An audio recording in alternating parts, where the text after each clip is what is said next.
हमने जब पढ़ाई शुरू की थी तो झोपड़ी में हमारे गांव में, जैसे कि पंकज ने भी की, गांव में जब हम जाते थे तो वहाँ पे पानी का तो कुछ सिलसिला ही नहीं होता था, कोई टॉयलेट का भी सिलसिला नहीं होता था।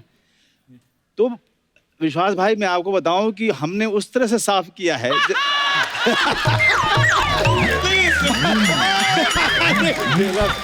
अब आपको बता दो। नहीं सुनिए, जानना है आपको, जानना है ना। अब चूंकि डॉक्टर साहब ने अब बात छेड़ दी तो दूर तक लग जाएगी हैं? अब आप सोचेंगे कि पानी है नहीं, और आप फिर साफ कैसे करें? तो क्रिएटिविटी गांव के लड़कों में बहुत ही कमाल की दिख रही है। जमीन पे बैठिए और ऐसी जगह देखिए जहां धूल हो। ऐसे नहीं कहते, मिट्टी से जुड़े हुए कलाकार। और उसके बाद ऋतिक रोशन के स्टेप कीजिए।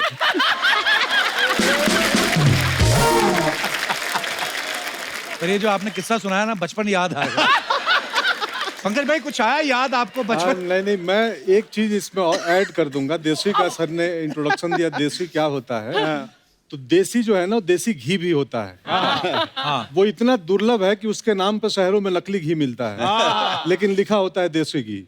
जी, लेकिन इस माया नगरी में आप दोनों देसी घी के वो डिब्बे हैं जिन्होंने कमजोर से कमजोर फिल्मों को भी ताकत दे दिया, खड़ा कर दिया। दोनों आज इतनी मजेदार बातें होने वाली हैं कि आइए यहाँ पे विराजमान हो जाइए। जोरदार तालियां हो जाए एक बार हमारे अतिथियों के लिए। अरे कहीं बैठो। पंकज भाई जो भी कर रहे हैं, सुपर हिट कर रहे हैं, चाहे वो बैक टू बैक फिल्में हो या वेब सीरीज हो, यहाँ तक कि अगर टीवी शो में भी आते हैं तो वो भी था कपिल शर्मा शो में। मतलब एवरेज चीज तो करते कोई नहीं। भाई आपकी सारी फिल्में धड़ाधड़ हिट जा रही हैं, हर फिल्म में आप होते हो। आपकी डिमांड ज्यादा है कि बंगलों का लोन ज्यादा है आपका? बहुत अच्छे। मैं रोज अपनी बालकनी में आता हूँ इन दिनों जी, और अर्चना मैम का बंगलो दिखता है मुझे। मड में शिफ्ट हुए मेरे हैं। पड़ोसी बन गए आप। हाँ, हम दोनों पड़ोसी हो गए हैं। नजर लागी राजा तोरे बंगले पे। नहीं, EMI तो कम ही है, क्योंकि इतना कमा के चुका दिया पहले ही। डिमांड बहुत है, लोग प्यार करते हैं। क्या बात है, चाहते हैं। बड़ा दिल खुश होता है सर। क्या बात। और मैंने पंकज को पूछा है, आपको तो मेरा बंगला दिख जाता है, मुझे पता नहीं आपकी बैल्कनी कौन सी है। मैं आपकी इतनी बड़ी फैन हूँ कि मैं दूरबीन खरीद के आपको मैं ऐसे देखने वाली हूँ, because I am a huge fan. Huge fan. कल सीधा जाना, अगर जब भी आपको जाना, दूरबीन वूरबीन से मत देखना। देसी आदमी है, कपड़े तो यहाँ पहन के आते हैं।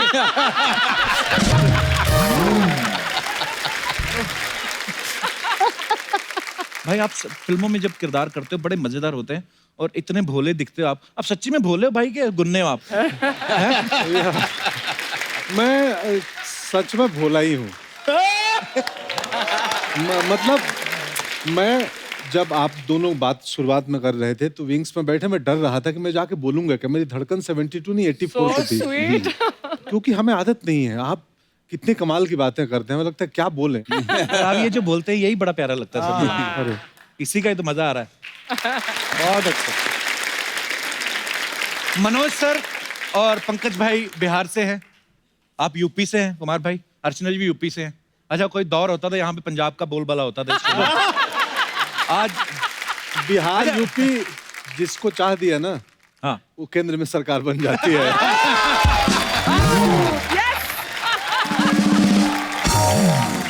ये वही है जो अभी कह रहे थे मैं भोला हूँ। कटाक्ष आता है, एक आता है, टिका के आता है। तो मेरा सवाल ये था सर, आप बिहार से हैं, आप यूपी से हैं, आपकी दोस्ती कैसे हुई? देखो, बिहार और यूपी जो है ना, वो हरकतों में साड़ू हैं। कैसे मतलब? साड़ू समझते हो ना? हाँ हाँ। नहीं, कई जगह अर्चना जी साड़ू समझते नहीं है। मैं एक बार IIT में गया तो वहाँ बिल्कुल एक बॉम्बे स्टाइल की लड़की थी, तो मैंने साड़ू बोला तो लोग हंसे। तो उसने मुझसे पूछा, सर व्हाट इज साड़ू? There was a huge laughter. तो मैंने उसको कहा कि एक ही दुकान से लुटे हुए दो ग्राहक तो साड़ू कहलाते हैं।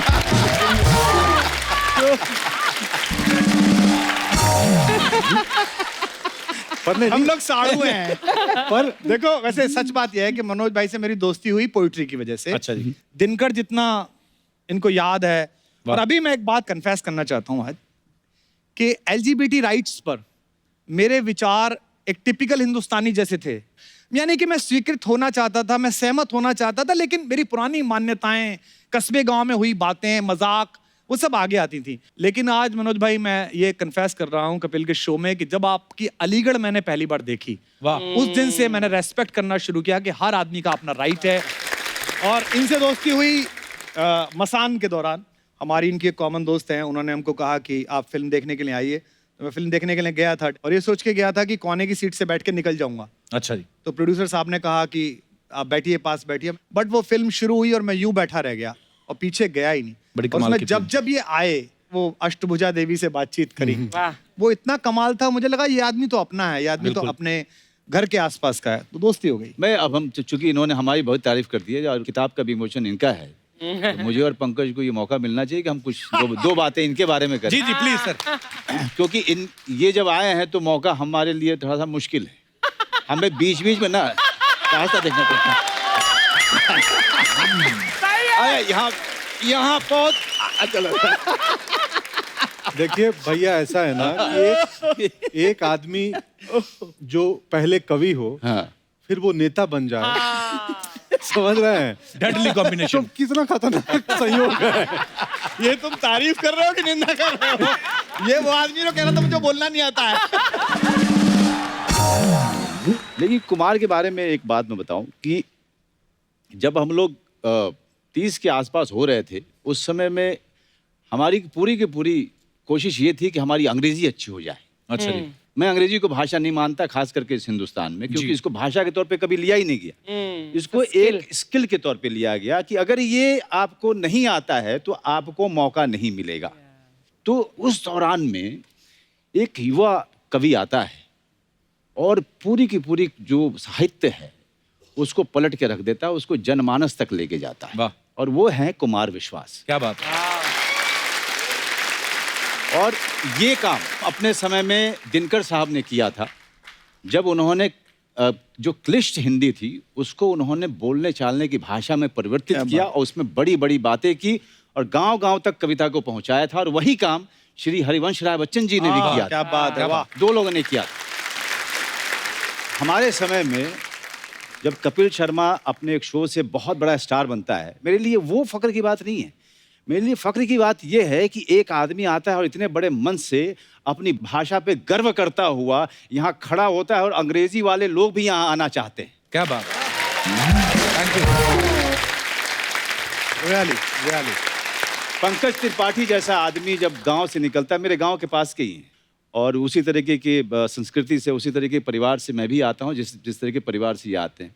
और आपकी बदौलत मैं अभिनेता बना हूँ। सॉरी काट रहा हूँ, मेरे आप इंस्पिरेशन है। अरे thank you very much. Actually ऐसा हुआ मनोज सर, आज आप साथ में आए हैं, लेकिन जब भी पंकज भाई आए हमेशा उन्होंने आपका जिक्र किया है कि कैसे उनका आना हुआ। सॉरी आपकी मैं थोड़ा बात शर्मा जाता हूँ इसलिए क्योंकि एक किस्सा इसने मुझे वासेपुर के दौरान सुनाया था। तो हम लोग बिहार वाले जो है थोड़ा सा खैनी मुनी खा लेते हैं कभी कभी। हमारे यहाँ की सारी सरकारी जो बिल्डिंग है, उनका निचला हिस्सा आप देखिएगा। इसका प्रमाण है। लेकिन नहीं, उसमें मनोज भाई, हमारे अर्चना जी, हमारे सरकारी बिल्डिंग है, उसके निचले हिस्से पे ऐसी अमूर्त कलाएं, ऐसी एब्स्ट्रैक्ट आर्ट बनी होती है कि दुनिया का बड़ा से बड़ा कलाकार आके बहुत देर देखता रहता है कि ये गाय चराता हुआ चरवाहा है कि जलेबी बनाता हुआ हलवाई है। लेकिन मैं इनको विश्वास दिलाता हूँ कि उनमें से किसी भी आदमी ने वो काम नहीं किया होगा जो हमारे गांव से आया होगा। बिल्कुल नहीं। हमारे गांव का आदमी मतलब मुंह में रख करके पूरा दिन निकाल देगा, लेकिन थूकेगा नहीं। वाह। मुझे इससे एक किस्सा याद आया, सॉरी अब सुना ही दूं मैं वो किस्सा, कि हमारे यहाँ 4 भाइयों का और उनके पिताजी हैं, उनका परिवार है। अच्छा जी। तो घर में पान की परंपरा है, घर में ही पान का डब्बा होता है, रखा जाता है। तो पिताजी और चारों भाई बनारस जा रहे थे नहाने, तो घर से निकले, अरे पान बना हुआ हो। तो पान बना और चारों मुंह में डाल लिए। एक बड़े भाई चला रहे हैं, पिताजी आगे बैठे हैं और बाकी 3 भाई पीछे।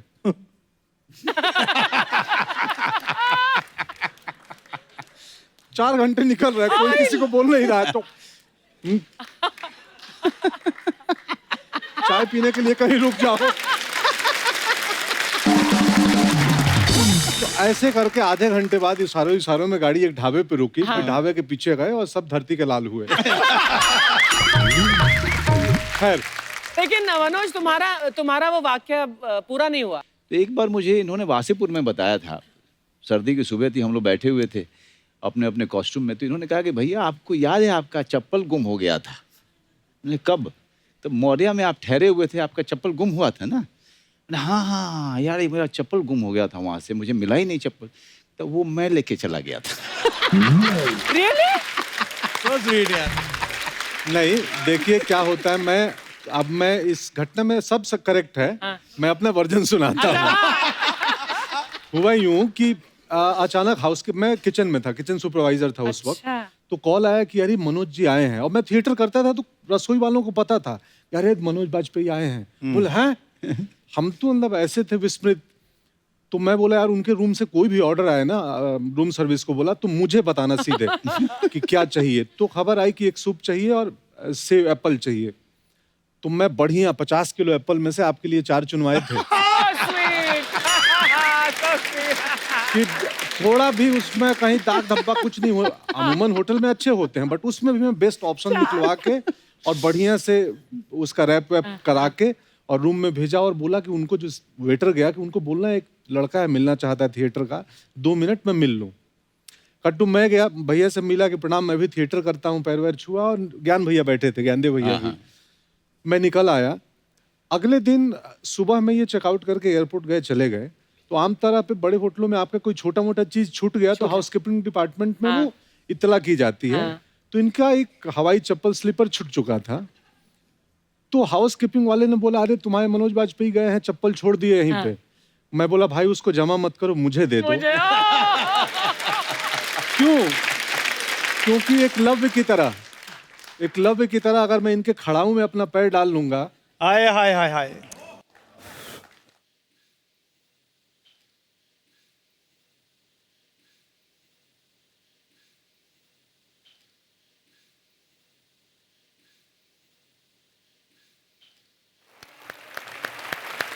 Whoa! How great! क्या बात है पंकज, प्राउड ऑफ क्या बात है, वाह।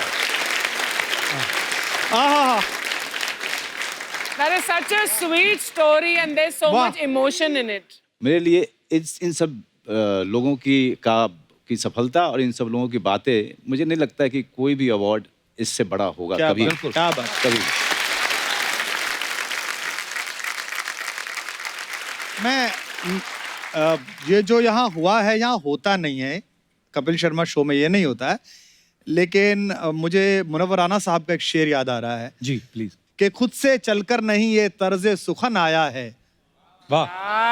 खुद से चल के नहीं ये तर्ज सुखन आया है, पांव दाबे हैं बुजुर्गों के तो फन आया है। तो मनोज सर, जैसे पंकज भाई ने बताया कि आप उनके लिए इंस्पिरेशन हैं, आप किन से इंस्पायर थे जब आप पहली बार? बचपन में तो सिवाय श्री अमिताभ बच्चन जी के तो हमें कुछ दिखता ही नहीं। अरे वाह, क्या बात है जी। लेकिन जब रंगमंच करने के लिए मैं दिल्ली पहुंचा जी, तो वहीं पे बता दिया गया कि मेरी औकात क्या है। क्योंकि शराब को शराब बोलता था और जहाज को जहाज बोलता था। तब लोगों ने कहा कि अरे यार नसीरुद्दीन शाह की फिल्में नहीं देखी है तुमने? हम कहाँ से देखते, बेतिया शहर में नसीर साहब की फिल्में नहीं लगती थी। उन लोगों की जो फिल्में धीरे धीरे फेस्टिवल्स वगैरह में जाके देखनी शुरू की, अभिनय की बारीकियां, तो मैं आपको बताऊं कि मेरे लिए ना ओमपुरी साहब और नसीर साहब मेरे लिए ऐसा था कि ये लोग मिल जाएंगे तो मेरा जीवन जो है बन जाएगा, है ना। और आज भी नसीर साहब को मैं रात को कभी 12-1 बजे मैं बहुत इमोशनल हो जाता हूँ, बहुत ज़्यादा। अच्छा। तो अचानक से जो है उनको फ़ोन लगाता हूँ, तो उस दौरान में मैं पिया हुआ करता था, तो उस दौरान में कुछ ज़्यादा फ़ोन चले जाते थे। ये अच्छा है। तो उस समय अचानक इमोशनल होके फ़ोन करता था उनको, और सिर्फ इतना बोलता था, आई लव यू नसीर भाई। सिर्फ ये बोलने के लिए। मुझे लगता है कि अभिनय की बारीकियां इस हिंदुस्तान को नसीर साहब और ओमपुरी जैसे लोगों ने दी। बिल्कुल। और पंकज कपूर साहब ने, रघुवीर यादव, अनु कपूर उस दौरान में। और मैं एक बात इसके साथ ही अंत करना चाहूँगा कि हमने विश्व भर का सिनेमा देखा है और अभी भी देखते हैं, शोज देखते हैं। मेरा अपना मानना है कि नसीरुद्दीन शाह और ओमपुरी से बड़ा कलाकार इस विश्व में पैदा ही नहीं हुआ। बिल्कुल। क्योंकि हम लोग रॉबर्ट डेनिरो, पचिनो की बात करते हैं, बहुत अच्छे कलाकार हैं लोग, उनको भी देख के हमने सीखा है। लेकिन नसीरुद्दीन शाह और ओमपुरी साहब का देखिए, अपनी जवानी में ऐसी ऐसी फिल्में बिना पैसे की है उन लोगों ने, और 30-30 दिन में, 20-20 दिन में, 25 दिन में, गरीबी और भूखमरी में जो ग्रेट काम किया है उन्होंने। कोई रॉबर्ट डेनिरो करके दिखा दे, कोई पचिनो करके दिखा। वाह वाह। जैसे मनोज सर ने कहा ना कि हम लोग हिंदी भाषा में पढ़े लिखे हैं, इंग्लिश हमारे लिए हवा था एक्चुअली, स्किल माना जाता है। और जैसे आपने कहा कि इंग्लिश फिल्मों का जिक्र, जब मैं भी नया नया बॉम्बे आता तो 4 लड़कियां इधर उधर इंग्लिश में बातें करें, अच्छा तब बड़ा फील होता था कि हम क्या बात करें, क्योंकि हमने तो वही 2 देखी हैं, जुरासिक पार्क और टाइटैनिक। वो ऐसी 4 लड़कियां कोई चैनल से कोई, you know what that picture was. अच्छा हिंदी में आप बड़ी भारी बात भी कर लो ना कि हमारे ये वो, इंग्लिश में कोई वैसे ही बोल जाए और ऊपर से सामने वाले को आती ना हो, but you know what will the consequences, तो आदमी वैसे कहता कि अच्छा वो लड़कियां जब बात करती थी ना चैनल से और इधर उधर दूसरे artist, even that film you know that Robert D निरो वाज टू गुड, और फिर हमें अपना पक्ष भी रखना पड़ता था। वो बात कहीं और ही चल रही, बीच में मैं बोलता था even Titanic was mind blowing. बड़ा फंस जाता है आदमी। क्या होता है ना कि मरीज जब डॉक्टर के यहाँ जाता है ना, डॉक्टर अंग्रेजी बोले ना, तो उसको लगता है बीमारी ठीक कर देगा ये। अब ये तो ठीक कर ही देगा यार। और कोई बोल दे हाँ क्या हुआ है, बैठो इधर मुंह खोलो, एंड यही चीज आप इंग्लिश में बोलो, कैसे बोलेंगे sir? What happened? Sit here, open your mouth. तो लगता है यार गुरु ये ठीक कर देगा कुछ। एक ही चीज है, दोनों बोलेंगे। पढ़ा लिखा डॉक्टर है। और यहाँ पे मुंबई जैसे शहरों में आधा डॉक्टर तो पेशेंट ही होता है, वो खुद ही डॉक्टर को जाके बोल देते ना, sir last night I had problem, throat problem. अच्छा ये डॉक्टर यहीं पे कामयाब है, इनको छोटे शहर ले जाओ। अगर पेशेंट ने आगे बोला डॉक्टर साहब रात से गुड़ू गुड़ू हो रहा है, अब आप बताओ माइका लाली की कौन सी एमबीबीएस बुक में लिखा है गुड़ू गुड़ू का मतलब क्या होता है? तो ये अपने देसी लोग ही समझते हैं। जहाँ हिंदी चलती वहाँ हिंदी ही चलेगी। हमारी दीदी है एक, तो उनको दर्द होता है ना, तो ए डॉक्टर साहब क्या हुआ? बोले पैरवा गन गन कर रहा है। वो डॉक्टर कलकत्ते में गन गन कर रहा है, तब उसको लगे गन गन क्या कर रहा हूँ, दर्द को गन गन बोलती है, बहुत गन गन कर रहा है पैर। अब समझ लो। हमारे इलाके में, मेरठ के पास में, आप बड़े से बड़े कार्डियोलॉजिस्ट के पास ले जाइए। अब चौधरी साहब लोग, पैसा बहुत आ गया, काफी पैसा है। अब वो ताऊ जी के हार्ट में कुछ प्रॉब्लम है, अब वो लेके गए। अब डॉक्टर पद्मश्री है, पद्म भूषण है। अब वो कह रहा है हाँ अंकल कैसे, क्या होता है बताइए। अब चौधरी साहब ने बताया, भाई कालजे में धुम्मा सा उठे।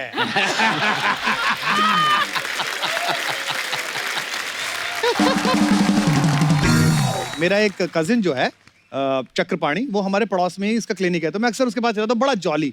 तो वो लिख के देता है, एक आ गई ताई, उनके घुटनों में प्रॉब्लम है, दर्द है, तो उन्होंने उसको दिया लिख के कि कोई बात नहीं ताई जी, ये मैं लिख रहा हूँ और इसे सुबह शाम रगड़ लेना। उन्होंने पर्ची उठाई तो फिर बोली भाई यो जिधर से लिख रही है उधर से रगड़नी है।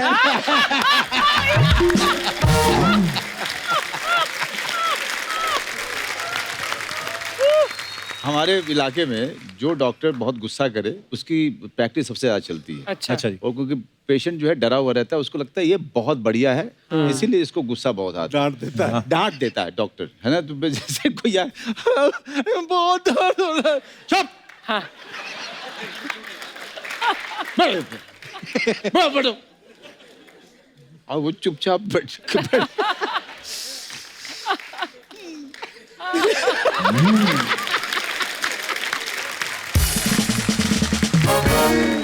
एक डॉक्टर थे, वो कलाकार भी थे। अच्छा। बहुत बड़े डॉक्टर थे, सच में मूर्धन्य अद्भुत डॉक्टर थे। तो वो कोई मरीज आया उनके पास, एक निकला और एक पेशेंट अंदर गया, तो हो सकता है वो 1 घंटे भी लग जाए। अंदर क्या हो रहा है बाहर कंपाउंडर को कुछ पता नहीं है। बोला रुक जाओ, वो निकलेगा तभी जाना है, ऐसे मैं झांक नहीं सकता। तो वो ना आके बैठ गया, हाँ क्या हुआ है, तो बताना शुरू किया। सितार बजाते थे वो सितार लेके और बैठो। आधा घंटा वो सितार बजाएंगे, वो सुन रहा है। और लास्ट में बोले हाँ बोलो क्या है, तो बोला कुछ नहीं, ऐसा ऐसा हुआ था। अब वो अपनी बीमारी को कम कर देता था आधे घंटे में। तो बहुत सस्ती दवाएं लिखते थे, 2 रुपए की दवाएं ले जाओ, खा लेना 10 दिन। हाँ जाओ, जाते हुए सुनो कैसा लगा जो बजाया मैं। वो अब गांव खेड़े के लोग सितार क्या समझे, बोले अच्छा था, वेरी गुड, जाओ ठीक हो जाओगे। अच्छा भाई, वो भी आजकल वो ये ट्रेंड मैंने मुंबई में देखा है कि डॉक्टर आता है और आपको पर्ची लिख के दे दवाई बाहर से। हमारे वहां तो डॉक्टर खुद ही देता था। ये डॉक्टरों पर है क्या शो? है ना, डॉक्टर कुमार विश्वास आए तो डॉक्टर को बात होनी चाहिए। एक और किस्सा याद आ गया मेरा, हाँ जी, हाँ जी, छोटा सा। please। हम बचपन में पढ़ते नहीं थे गांव में, पढ़ाई में मैं भी बहुत एवरेज सा था। तो एक किस्सा हर घर में चलता था पूर्वांचल में, खासकर बिहार यूपी के उस इलाके में, कि नहीं पढ़ोगे तो क्या नुकसान होगा।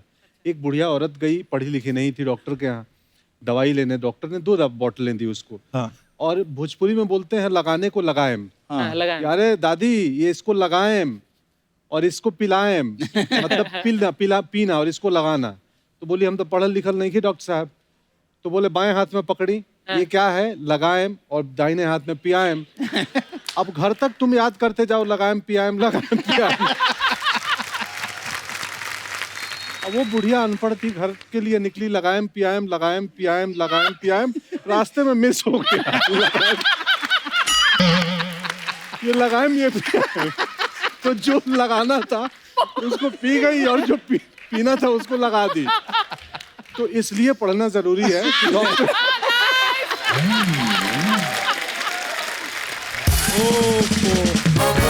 तो सर ये कुछ अफवाहें हैं।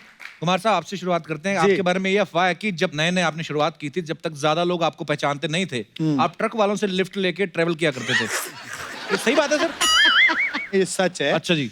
और हालत ये होती थी कि छोटी कवि गोष्ठी होती थी, 100 रुपए की, 200 रुपए की। तो रात में बसेस बंद हो जाती थी हमारे इलाके में, तो ट्रक वाले से लिफ्ट लेके आते थे। तो वो भी दिन थे, करना फकीरी तो क्या दिलगिरी, सदा मगन मन रहना जी, कोई दिन हाथी ना कोई दिन घोड़ा, कोई दिन पैदल चलना जी। वाह। वाह वाह।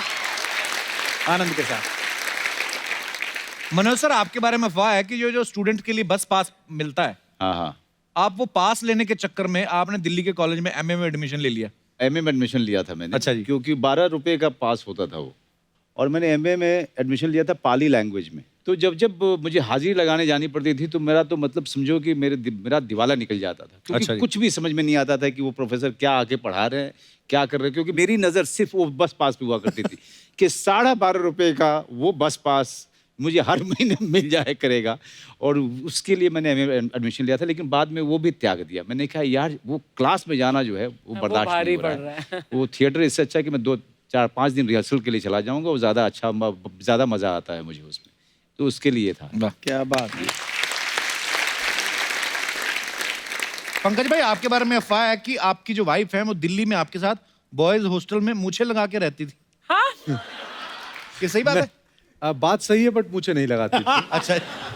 और मुश्किलात ये थे कि अलाउड नहीं था बॉयज हॉस्टल में लड़की का रहना। और अच्छा जी। मैं शादी कर लिया पास आउट होने के पहले, अच्छा तो मैं चुपके से लाया। अमूमन बॉयज हॉस्टल में लड़के कम ही कपड़े पहन के रहते हैं जी। तो जब मालूम चला तो लड़के कपड़े पहनने लगे रात को। पता नहीं भाभी कब टीवी देखने आ जाए, इधर कहाँ दिख जाए। तो जो हमारे वार्डन थे उनको भी खबर लग गई, तो उन्होंने बोला 15-20 दिन बाद कि भाई तुम कब ले रहे हो लक्ष्मी नगर में कमरा। तो मैं बोला सर ले लूंगा, जल्दी ही चला जाऊंगा। ऐसा हो गया था ना, थोड़े दिन बाद मुझे लगा, मैं उनको बोलने वाला था कि अब तो मैं गाय लाने का सोच रहा था कि गाय दूध पूरा दे घर दे और यहाँ बसाने पे का। चाय बना दे, सुबह सुबह पिया करें। तो भेज रहे हैं लक्ष्मी नगर, तो ये सही है। वाह। क्या बात है। अच्छा आपके बारे में अफवाह है कुमार भाई जी कि आपने पॉलिटिक्स इसलिए छोड़ी क्योंकि धरने पे बैठ बैठ के आपका धरना सूझ गया था।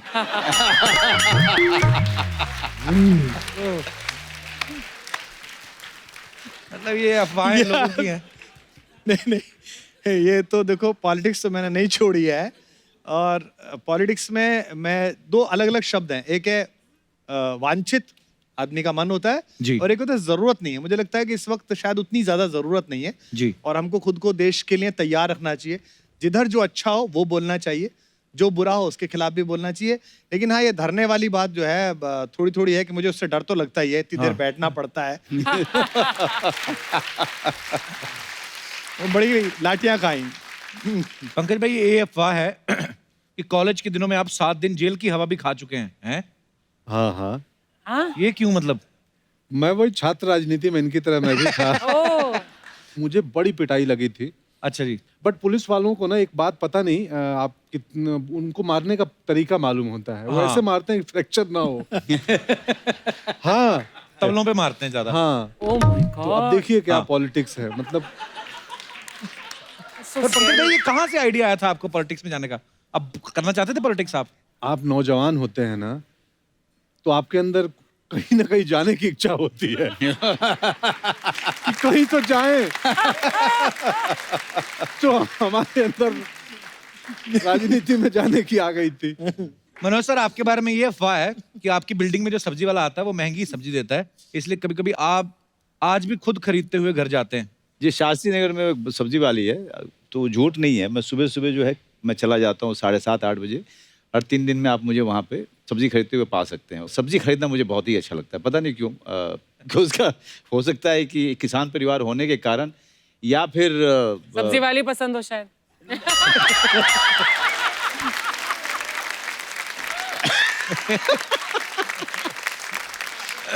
मुझे नया बहुत मारेगी। आज तो अर्चना जी का पूरन सिंह बाहर आ।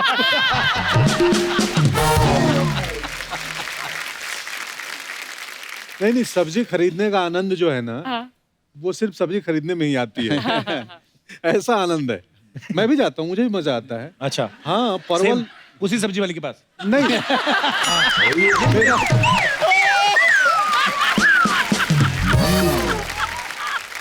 पंकज भाई, आपके बारे में एक और अफवाह है कि एक बच्चा आपके साथ अपनी फोटो दिखा के दावा करता है कि आप उसके पापा हो। हाँ? सब्जी खरीद के सीधे घर जाया करो भाई।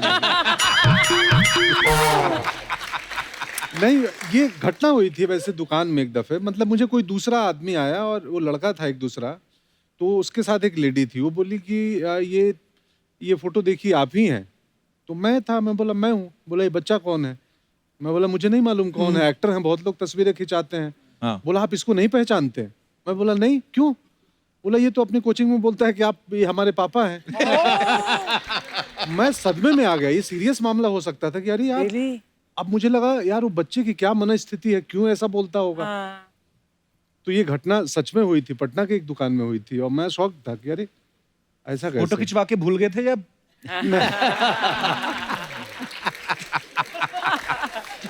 नहीं ऐसा चलो, बड़ा हो जाएगा तो नैन नक्श सामने आ ही जाएंगे। नहीं। ये तो फिल्मों में है, पॉलिटिक्स में तो और अजीब काम होता है। आप किसी प्रोग्राम में गए, किसी रैली में गए, अब आप सीनियर लीडर हैं पार्टी के, किसी काम के लिए आप बैठे हैं, आपका नंबर आना है, एक लड़का आपसे चाय पूछने आता है। अच्छा। भैया चाय में चीनी लेंगे क्या, ऐसे करके पूछता है। वो फोटो खिंचवाने के लिए बोल के आता है। हाँ। अगले दिन वो फेसबुक पे लगाता है, कुमार भैया के साथ आगामी विधानसभा पर गंभीर चर्चा करते हुए। अब वो लोगों से टिकट दिलवाने के पैसे ले लेता है। Oh my एक God. आदमी रोता हुआ आया, बोले साहब वो मैंने फला को दे दिया। मैंने ये कौन है? तो बोले वो आपके साथ फोटो था, विधानसभा की चर्चा कर रहा था, टिकट किसको बटेंगे। तो मुझे मेरे ऑफिस वालों ने बताया जी तो चाय में चीनी पूछने आया था कि चीनी देते हैं कि नहीं। ये सीरियस बात है बहुत।